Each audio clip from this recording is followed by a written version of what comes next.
আমির জামাত যখন বলে যে এই দেশে যদি আমরা ক্ষমতায় যাই তাহলে কেউ বেকার থাকবে না, সার্টিফিকেট নিয়ে বের হবে আর চাকরি দিবে, অনেকে ট্রল করে আর হাসে লেখে।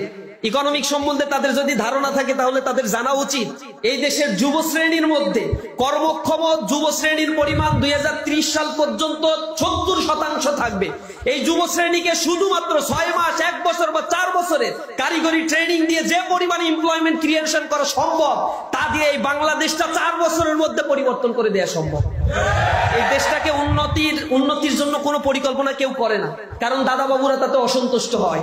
এ কারণে দাদা বাবুদের হাতে এটা তুলে দেওয়ার জন্য তাদের পরিকল্পনা। যারা ট্রল করে এই দেশের উন্নতির কথা বললে তাদের গাত্রদাহ শুরু হয়, তারা আমাদের উন্নতি সহ্য করতে পারে না। নতুন বাংলাদেশের পালস তারা বুঝতে পারছে না।